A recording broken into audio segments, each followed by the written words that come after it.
Hi there. In this video I'm going to demonstrate how to use two of these Grandstream HT801 analog telephone adapters together, isolated from any network with a Ethernet crossover cable to simulate an analog phone line between two telephones that supports pulse dialing. The Grandstream HT801 is a very simple analog telephone adapter.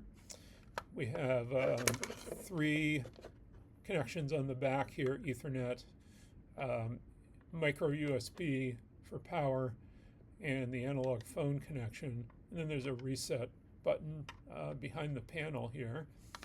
And this draws less than 1 amp, so you can use any simple phone adapter, USB power supply for it, or even a USB battery pack. I've just plugged this one in and given it a few seconds to warm up. And the first thing I'm going to do is reset it to factory settings. I don't know the history of this thing. I got it on eBay. So I'm going to just put something small into the reset hole here, and you'll feel the button press. And after 10 or 12 seconds, or less in this case, we should see two flashes of the LEDs on the top there. All right, so that when they go out the second time, it has been reset. I'm going to do the same thing with this one, and then I'm going to connect them both to my office network. You can connect them directly to your router or into a switch. We just need internet access for the first step, which is to update the firmware. So I'll get this one reset, and then we'll jump on the computer. First thing we need to do is figure out what IP addresses have been assigned to each of these analog telephone adapters, ATAs, by the DHCP server in my router. I'm using a utility here called LANScan on the Mac, and this will scan for all the IP addresses on my local network. The two that we're interested in are these two, 4.1 and 4.2. Those are the two ATAs that I've just added. And I can tell which one's which because the MAC address is printed on a sticker on the bottom of each unit. So let's start the configuration. I'm going to open this IP address in my browser. You can just type it in, or if you're using LANScan, you can use the function to redirect. And since we've reset the firmware to factory, the password is the same as the username, admin, all lowercase. We have 4 pages of stuff here. The first thing we're going to do is go to Advanced Settings and set up the firmware download server. This ancient firmware that's on this unit uses this server here that I don't know what it is, but we're going to type in here firmware.grandstream.com, and you need to set this to HTTP, not HTTPS. All right, so firmware.grandstream.com, and then we'll go down here and hit apply. And then we're going to reboot the unit to force a firmware upgrade. Just wait till it reloads the advanced page. And in the meantime, I can go and do the same thing on number 42 here. See if 41's back. 41 is back. And just confirm that that's correct. And we're going to reboot it. And then on this one, I'll do the same thing. And this process of updating the firmware and all that seems to take 10 or 15 minutes.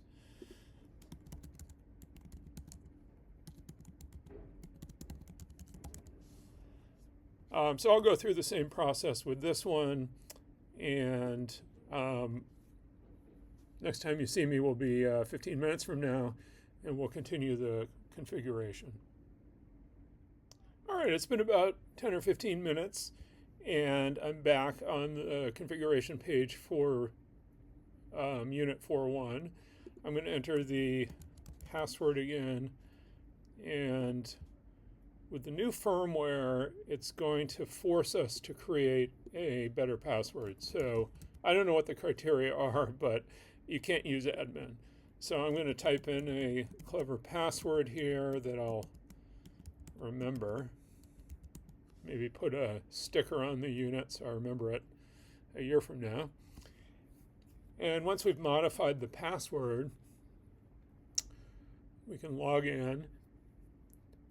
And things will be a little bit different now with this firmware. Yours may come with new firmware, so it may not have looked different before. But under some of these we have, or under advanced at least, we have these multiple pages. First thing we're going to do is set this up so that it has a static IP address, because we're going to want to use this without a network and without a DHCP server for the standalone calling between the two units. Down here under IPv4, we have it currently set to DHCP, and we'll leave it on IPv4 only. I'm going to statically configure it, and I'm going to use a couple of addresses that are far away from the other devices on my network, so that if I plug these in the future, they don't step on devices that have been assigned 41 or 42. I'm going to use 201, and I'm going to set this to 1 here because my subnet is 1. And we'll set this to 255, and the router, for when it is on the network, with a router will be 192.168.1.1, and I'll put in Google's DNS server here, 8888, so that it can still find, when it is connected to the internet, the firmware server, which is not a IP address, but a URL, so it needs to have DNS to resolve that. So we'll apply that, and this is going to force a reboot. I'm going to do the same thing on the other unit and write down these numbers, and then we'll come back and actually configure the telephone port. So this takes a couple minutes to reboot. We'll be back in a couple minutes. The device is rebooted now, and I've now gone to its new IP address, 201, and I'm going to log in using that new password that I made up. I'm not going to save it. And now we're going to configure the FXS port. This is the analog phone port.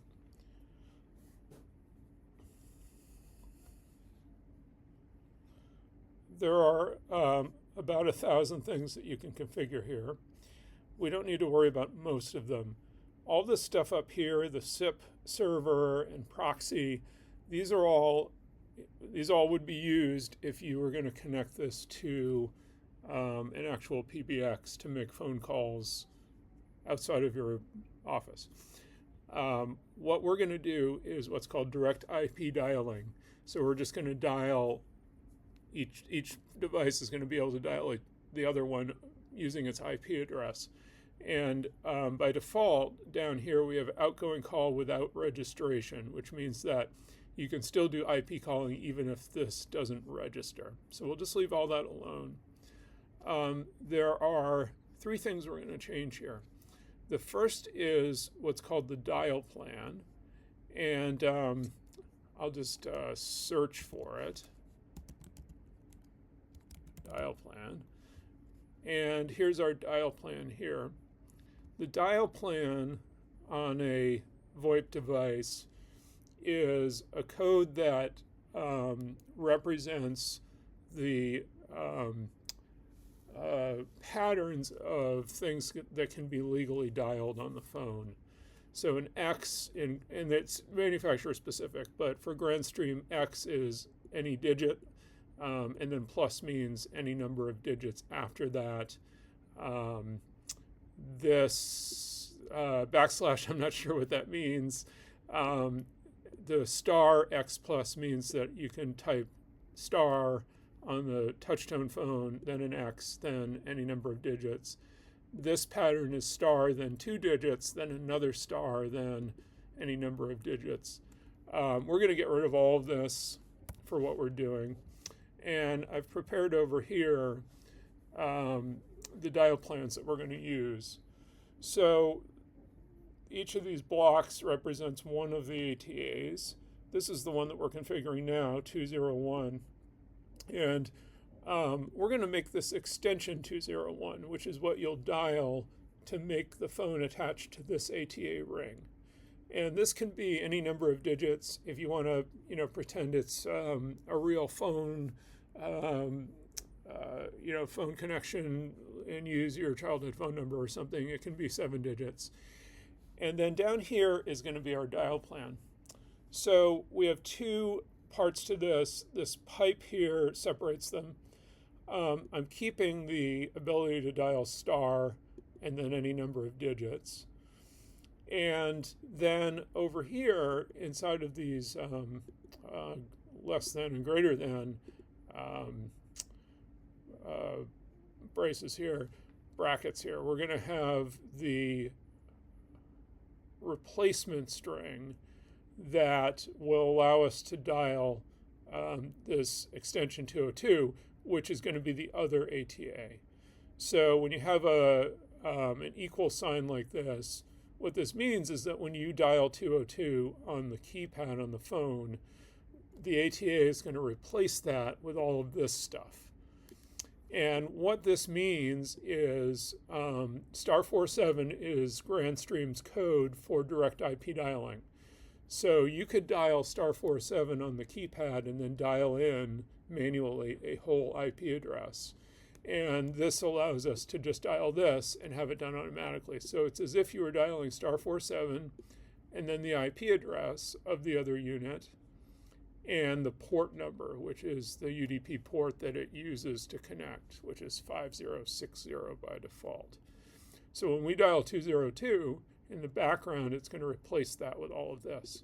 And then on this other unit, which I'm going to configure as IP address 202 and extension 202, these don't have to match, by the way. I just am doing this to keep it simple for the demonstration. I want to be able to dial 201 to dial this unit. And so I have 201 here, and then the IP address has 201 there. And the same thing. All right, so we're going to copy this dial plan into here.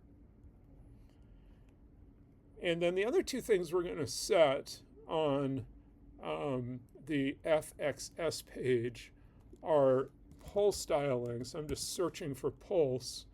I'm going to enable that. And that'll allow you to use a rotary phone. And then if you search for power, there's this setting for high ring power. If you're using an old phone with a bell, an actual bell in it, you probably want to set that to give it enough power or high enough voltage really to actuate the little solenoid that rings the bell. All right, and we're going to set apply.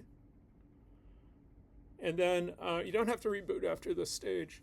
And then I'm going to go to the other unit and repeat these same steps. And then once that's done, we'll hook everything up on the bench. So the next time you see me, we'll be looking at the whole network set up in front of us, and we should be able to make a phone call. We have everything hooked up now. I have the 2 ATAs, and they're connected together using an Ethernet crossover cable, which is not the same as a regular Ethernet patch cord. On one end, it has the transmit and receive pairs swapped inside the connector. And I have plugged in to this unit a 1971 Stromberg Carlson rotary phone with an analog ringer in it, a bell ringer in it. And this is a 1991 AT&T touchtone phone with an electronic ringer in it. And the only connection to the outside now is the power, the two power cables that are going to USB adapters. But you could power this off a USB battery if you wanted to have it totally portable. You'll notice here that the two ATAs are flashing this little globe icon, and that's just telling you that it can't find the internet, but for what we're doing, that doesn't matter. And then the other light here is the off-hook indicator, so when you take the phone off the hook, that will flash on either of them. Now, when you pick up the phone, you'll hear a dial tone, just like an old analog phone line. But the only thing you'll be able to dial is the other phone. If you dial any other numbers, it will immediately give you that error signal that you will remember from analog phone lines. So let's give it a try. Here, this one is 201, and this one is 202. And so I can dial on this one 201, and this one will ring. And we can pick it up and have a conversation back and forth. I can hear myself in both of them. So that's touch tone dialing. And then on this one, I can dial 202. And the slightly more modern phone will ring. And that's really it. So this is a totally self-contained analog phone simulator. You could use this with dial-up modems as well, at least for fairly low baud rates. I've tried it up to 9600 baud, and it seems to work fine. And you could modify your dial plan on these to add additional ATAs if you wanted to have more than two phones. That'll get complicated pretty quickly, and you'll probably want to instead look at using a PBX to do the routing externally so that you don't have to modify all of the dial plans every time you make a change. But for just doing two and having it self-contained like this, it makes sense to do it this way using the IP dialing. So I hope that's helpful. I'll try to answer any questions, although everything I've just told you I learned very recently myself, so I'm no expert. But it's a good way to play around with some old phones. So I hope you enjoy it.